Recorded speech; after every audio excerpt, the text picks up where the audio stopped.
La paix soit avec vous.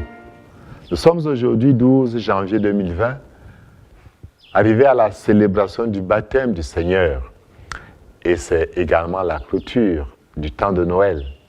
Demain lundi, nous commencerons avec le temps ordinaire.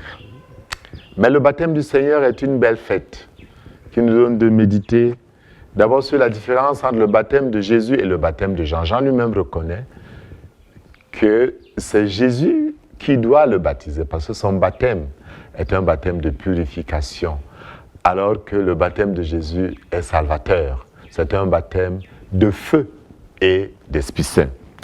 Mais Jésus, pourquoi accepte-t-il, si vous suivez bien ce dialogue entre les deux cousins? C'est moi qui ai besoin de me faire baptiser par toi, dit Jean, et c'est toi qui viens en moi. Mais Jésus lui répondit, pour le moment, laisse-moi faire. C'est de cette façon que nous devons accomplir parfaitement ce qui est juste. Mais qu'est-ce qui est juste? Ce qui est juste, c'est que Jésus soit solidaire, entièrement solidaire de la race humaine, de l'humanité, que Jésus s'incarne en tout. Donc il porte sur lui le péché du monde.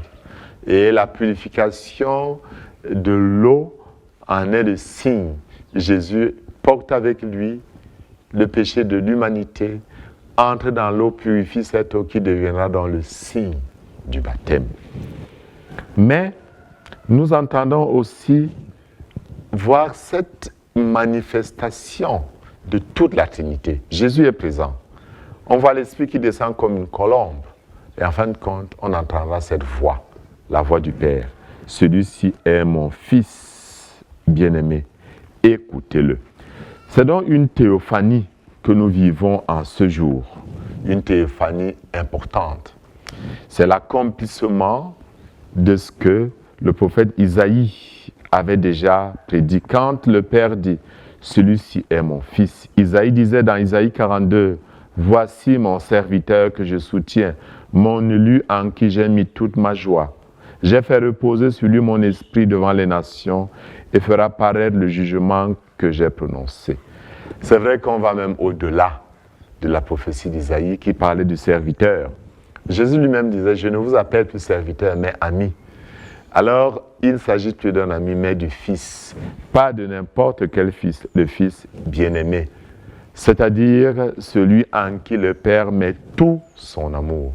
Jésus est dans la plénitude de la révélation de Dieu. Et c'est ce que nous célébrons aussi aujourd'hui. Mais c'est aussi l'investiture, ou mieux son intronisation.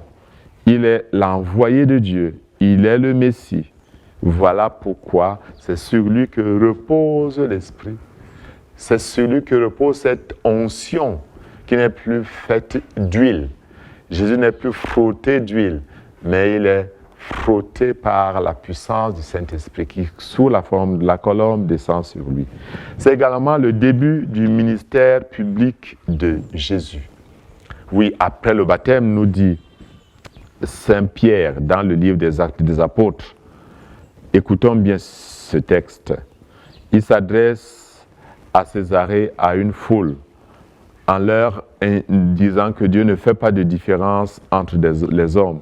Et il raconte donc le ministère de Jésus depuis les débuts en Galilée, après le baptême proclamé par Jean. Jésus de Nazareth, Dieu l'a consacré par l'Esprit Saint et rempli de sa force.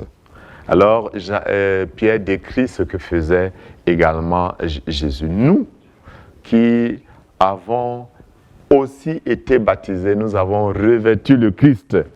Nous avons aussi été consacrés par l'Esprit Saint et remplis de force. Pourquoi? Pour qu'en passant comme Jésus, nous fassions le bien. Pour qu'en passant comme Jésus, nous guérissions tous ceux qui sont sous le pouvoir du mal. Pour que nous soyons des artisans de la paix, des artisans, des agents de développement. Car Dieu, qui était avec Jésus, est avec nous par adoption. Le baptême a fait de nous des fils de Dieu à la suite de Jésus. Renouvelons aujourd'hui cette belle grâce baptismale en nous la semence a été déposée, la semence de l'Esprit Saint.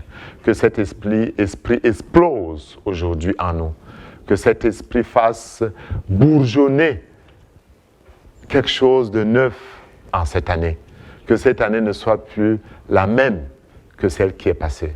Puisse le Cameroun se mettre dans une marche. Parce que nous, les baptisés, nous avons ce devoir d'être des signes de la sainteté de Dieu et des artisans d'un monde nouveau. Et qu'en ce jour, que Dieu en renouvelant notre baptême, en nous comblant de son esprit, en redisant sur nous comme nous tous l'avons reçu le jour du baptême, celui-ci est mon fils bien-aimé. Chacun de nous par le baptême étant fils bien-aimé de Dieu, qu'en ce jour donc, Dieu nous bénisse au nom du Père et du Fils et du Saint-Esprit. Amen.